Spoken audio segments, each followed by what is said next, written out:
Halo, assalamualaikum, selamat siang teman-teman semuanya. Oke, kali ini saya mau membagikan informasi ke teman-teman semuanya, terutama bagi teman-teman yang proses mau keluar negeri, yang sekarang masih berada di PT, ataupun kalian yang mau proses daftar ya, masih mau daftar. Ini ada informasi penting buat kalian ya, mungkin ini bermanfaat juga ya. Jadi sekarang untuk persyaratannya ini semakin lama semakin ribet ya, nggak cuman agak tapi memang ribet. Karena apa, mungkin sekarang untuk yang mau kerja jadi TKI itu semakin banyak ya, di PJTKI, PT-PT itu banyak sekali yang mau keluar negeri, mau beberapa negara ya, entah Taiwan, Hong Kong, Singapura, pokoknya kemana aja. Itu sekarang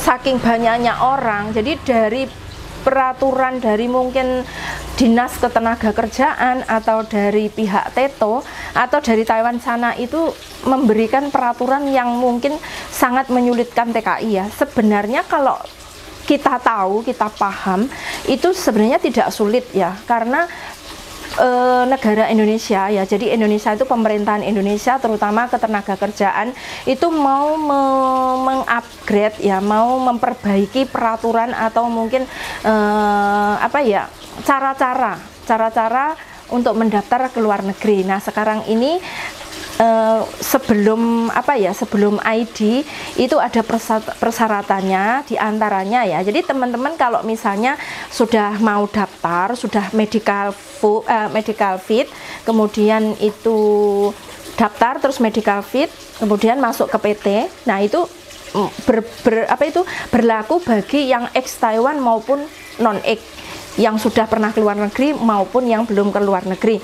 Ini ya, jadi mau ke negara mana aja sama peraturannya. Jadi teman-teman itu kalau sudah daftar, dokumen dilengkapi ya, itu udah bisa ID, pengajuan ID ke Dinas Ketenagakerjaan. Tetapi untuk sekarang kalau misalnya dokumennya udah ready, udah selesai semua, tetapi belum bisa mengajukan ke dinas untuk ID.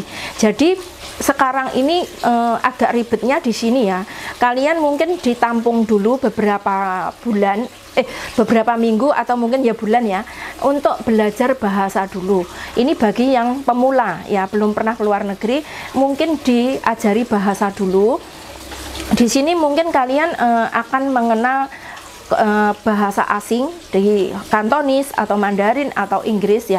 Kemudian di situ Lawsunya akan ngecek kalian itu kemampuannya sudah seberapa ya, bahasanya sudah seberapa, akan diajukan ujian BLK kayak gitu.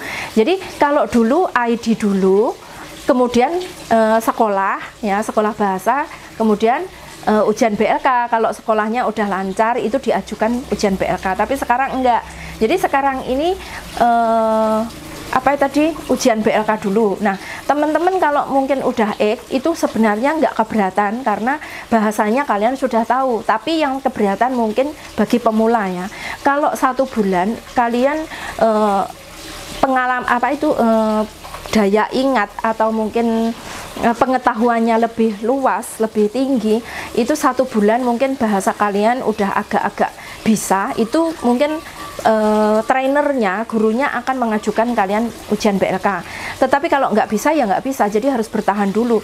Tetapi di saat kalian mau nunggu ujian BLK ini ya, atau belum ID, kalian bisa di market juga ya, di biodata bisa, biodatanya di market. Jadi walaupun belum ID kalian bisa di market ke luar negeri kayak gitu, biodatanya dikirim ke agensi kayak gitu.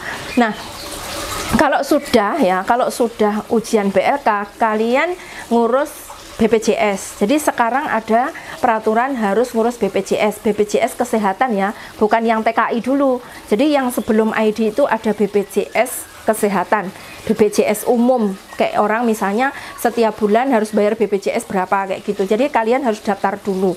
Nah jadi peraturannya untuk sekarang kalian daftar dulu ya, mau keluar negeri daftar dulu, kemudian dimedikalkan, medical udah fit, kemudian kalian sekolah di PT, kemudian kalian akan diajukan ujian BLK. Setelah ujian BLK sudah lulus, kalian terima sertifikat BLK. kemudian kalian ngurus lagi BPJS Kesehatan ya, ke kantor BPJS.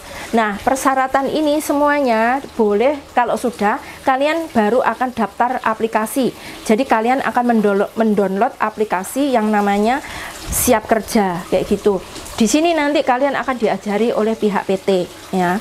Kemudian kalau sudah tadi saya mau mengingatkan ya, sebelum ID tadi, dokumen kalian sudah ready, contohnya KTP, KK, akte, ijazah, buku nikah kayak gitu, sama surat izin orang tua. Nah, untuk KK sama akte lahir itu sudah harus berbarcode ya. Jadi kalian nggak boleh kalau nggak ada barcode-nya nggak bisa, harus ngurus baru seperti itu. Jadi ada urut-urutannya ya kalian.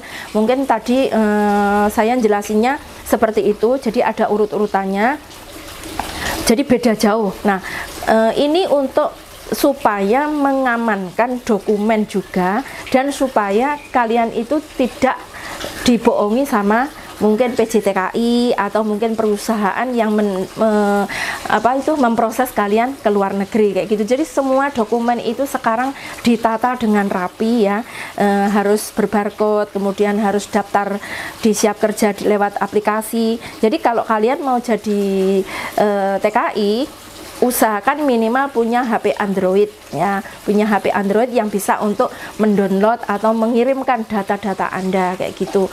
Nah, kalau sudah dokumen ini selesai, kalian akan dibawa ke Dinas Ketenagakerjaan untuk didaftarkan ID seperti itu. Nah, kalau sudah ID gampang, kalian tinggal menunggu dan mengulang bahasa kamu yang ada di PT kayak gitu. Jadi ini sangat harus diperhatikan ya, nggak boleh kalian tapi ini dibantu ya sama pihak PT, itu dibantu, tapi ada yang kalian itu harus kerja sendiri, mungkin harus mendownload sendiri, harus memasukkan data-datanya itu harus sendiri. Makanya kalian harus punya HP Android minimal. Oke, itu aja teman-teman ya. Semoga teman-teman semuanya prosesnya lancar ya, sebelum ke luar negeri di PT prosesnya lancar, dokumen lancar, kalian juga langsung bisa ke luar negeri. Terima kasih. Semoga info ini bermanfaat bagi teman-teman semuanya ya. Terima kasih. Wassalamualaikum. Bye-bye.